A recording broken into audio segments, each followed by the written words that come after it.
విషయాలు చెప్పాలి.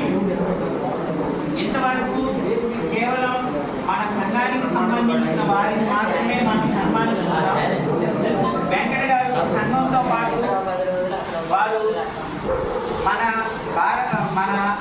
భారతదేశ త్రివిధ దళపతి జనరల్ బిపిన్ రావత్ గారి చేతుల మీదుగా ఢిల్లీలో 4th మెడల్ తీసుకున్నారు. వారిని సన్మానించడానికి సరైన సమయం కోసం ఎదురు చూసాం. వారు స్వర్ణోత్సవ సంబరాల కంటే గొప్ప సందర్భం మరొకటి ఉంటుందని తెనాలి పట్టణ శాఖ ఆలోచించి వారికి ఈ సందర్భంగా సన్మానం చేయడం. అంతేకాదండి, ఏ సందర్భం వచ్చినా యూటీఎఫ్కి సంబంధించి పదండి వెళ్దాం అని ముందుంటారు.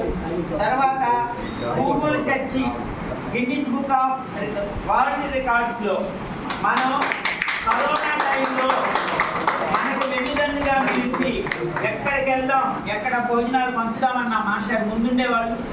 అవేర్నెస్ ప్రోగ్రామ్గా ఒక పెద్ద ఆర్ట్ వేసి ఆ ఆర్ట్లో గిన్నిస్ బుక్ వరల్డ్ రికార్డ్ అవడానికి కూడా మాస్టర్ గారు ఎంతో వారితో రావడం జరిగింది. నలుగురిలో మాస్టర్ గారు ఏషియా అవార్డు, నోబెల్ అవార్డు ఇవన్నీ రావడం జరిగింది. మాస్టర్ గారు మల్టీ టాలెంటెడ్, నాటకాలు, పాటలు.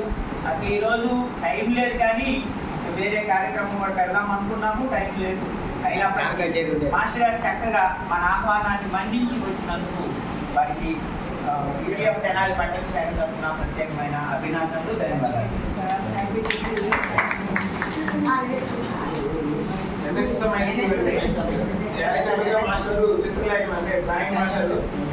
డ్రాయింగ్ చేసి పాట పాడుతూ ఉంటారు.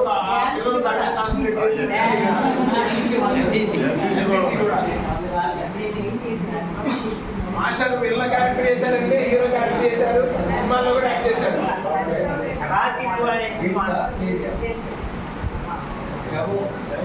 మీరు స్వర్ణోత్సవ మహాసభలు గుంటూరు జిల్లా జరిగే సందర్భంలో మీరు పాటలు పాడాలి. మన జిల్లా తరఫున పాట రాసేది కూడా ఆయనే, రాయటం కూడా ఆయనే, పాడేది కూడా ఆయనే. నెక్స్ట్ మన హుస్సేన్ గారు